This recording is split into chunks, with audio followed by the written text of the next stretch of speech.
So to get the bus in Adelaide, if you want to go anywhere that's not the city, you have to get the bus into the city, then you have to get the bus out the city. Oh. Hey guys, welcome to the Convo Couch. I'm Sun, and today we've got singer and actress Menila Isabella or Menila Angelo Faulkner. Either. Lots of names. Okay, very long name. Okay, I'm sure we'll get into that. Thank you for coming on with us today. Thank you for having me. Oh, okay, so you're a cat lover. I'm a cat lover. What's his and name? a dog lover. Animals in general. Oh, wow. Charlie. It's short for Carlos. Okay. Because I just finished writing my thesis on Don Carlos by Verdi when I got Charlie. Okay, so you named Charlie him is after... Carlos the cat. Okay. He's only Carlos when he's in trouble, though. Oh, okay. He's normally Charlie. So you've got a southern voice when he's in trouble. Oh, it's yes. like, Carlos. Carlos. And then the rest of the time you'll be, oh, Charlie. Alright, okay. Your parents, they gave you 6 names apparently. All They in a row. did. They did. So it's Isabella, Menila, Beatrice, Chloe, Angelo Faulkner. Cool. I love forms. No, there's never enough room. Yeah. I can never fit my name on a form. Oh yeah, there's an Adelaide accent, for sure. So it's slightly British, kind of.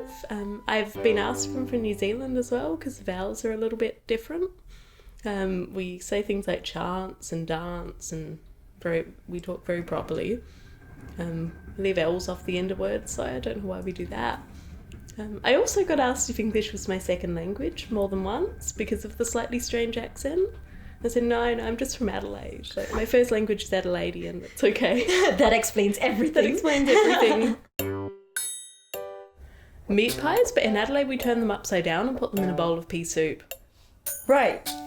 Okay. It's called a pie floater. A pie floater. Is there is there anywhere that sells actual meat pies or no, it's just that... We do sell them separately, I think, but mostly upside down in a bowl of pea soup. Okay, good to know. It's a Adelaide dish we should all try when we go there. Local cuisine. That and frog cakes. Okay. Which are actually a lot better than they sound. There's no frog in them, I don't think. They are rather green. They're cakes that are shaped like frogs. Right. Okay. So someone in Adelaide, like a chef, decided that this would be a great idea and it's become a local cuisine. Exactly. Our local cuisine is upside down pies in pea soup and frog cakes. Cool. It's a fun place. Come to Adelaide. So which city has like the worst hot weather? Like Adelaide, Sydney? Adelaide. It's the worst, hands down. Horrible hot weather. We had wow. one heat wave a few years ago that was like 3 weeks of over 45 or something crazy. 3 weeks? 3 weeks. That's crazy. It was really crazy. Yeah, because in Sydney we had like 1 week once where it was like over 40 and people are already dying. I know. No, Adelaide, it's just like 3 weeks. And there's not a lot of air conditioning in Adelaide for some reason. People just don't have much air conditioning. So we used to go to the supermarket, to the freezer aisle, and like open the freezer doors and just sort of sit in there for a little bit to cool down. Right. And this was not just my family. Like you'd see a bunch of other people in the supermarket, in the freezer aisle, just kind of... Oh my gosh, it's like you open it and it's the cool air and it's like, oh. So you went down the way of, did you say musicology for your thesis or? I did. So Okay. I did a musicology honours, which meant I had to write a 18,000, I think.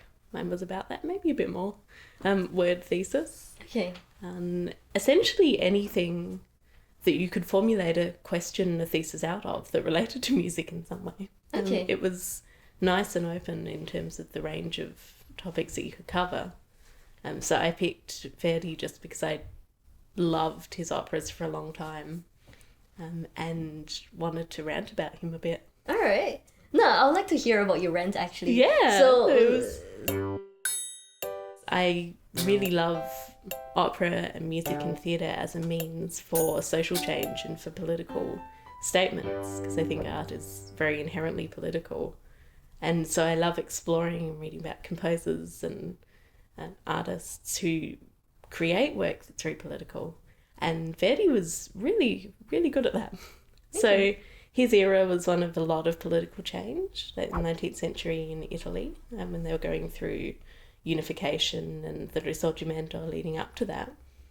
And so he's known for being very political in his early works, but I found through my thesis that his later works are actually far more political and more of a representation of his own political feelings, as opposed to him just trying to echo the masses, which was essentially what he was doing earlier on.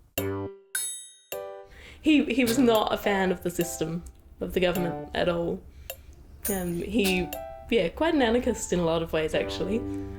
He did not think that it was fair to have any sort of government or power over anyone else. And he didn't like the ineffectiveness. Is that a word? It's a word now. Yes, it is. The ineffectiveness of Italy's government at the time. He, perhaps wrongly, I think they were doing their best in a very difficult circumstance, but he felt like they weren't doing anything and that a lot of people who really needed help in Italy were being neglected. I think art does have that power to change its world and its context because it can delve into human emotions and into the issues that we experience as a society so powerfully and communicate those to people, to its audience and to their emotions and their feelings and their reasons so directly. And so I think art has a duty not only to create art and to be pretty and lovely to listen to, but I think it has a duty to explore the issues of its world and to try and change things for the better. I think that in every opera, or almost every opera, we can find something that is very pertinent to our world today. And I think a lot of these works have endured for so long because they have those universal themes that are always going to be relevant. And so I like to take works that have been performed many, many times, as well as rarer ones and newer operas as well, and to use that to create a new message through that old work. So I like to take something that's been around in this very traditional form for maybe 100 or 200 years, and then use that to say something about our world today. For me personally, I'm about a lot of social justice. I think there is a lot of inequality in our world in general, and especially within Australia and our society, that I think we really need to change and work towards creating a better place for everyone. So human rights issues are a big, big thing for me. I deal with a lot of that through things that I stage or through my work, wherever I can. I'm passionate about other issues as well, but that probably takes the most precedence. I think our mistreatment of refugees in Australia is absolutely appalling. I've done a bit of volunteer work in the past to try and sort of combat that and to work with new Australians and especially with refugees and asylum seekers to at least bring music and some sort of joy through that. But I think in general our treatment of refugees in this country is just disgusting. I'm very, very much disapprove of that. I also think in general that in Australia we have a lot of issues. I mean, compared to a lot of other places in the world, don't get me wrong, we're very fortunate in a lot of ways, but I think we have a lot of issues in our society with our treatment towards refugees, towards new Australians. I think we have a lot of racism and a lot of issues with that in our world. I also think in terms of gender equality, we're not doing as well as we could be. I know we often treat women differently to men just because of their gender, which I do not think is right. And I guess recently also we've seen a lot of, well, not recently so much particularly, but we've seen a lot of hatred and a lot of inequality aimed at LGBT community and at people because of who they love, which I think is also absolutely wrong. We've had a lot of advancement on that front in some ways, but I think there's also still a lot of misinformation and a lot of hatred towards that community. I think also in Australia we do not treat our First Nations people as well as we should. I think often we just refuse to acknowledge in a lot of ways that this is their country and their land. And so I don't know if there's one particular human rights issue I'm more vocal about than others. I seem to be fairly vocal about everything there. But essentially I just find any inequality or anything like that in the way that any person is treated because of something that they can't change, like their race or their sexual orientation or their gender or their religion or anything like that. I find that really, really appalling.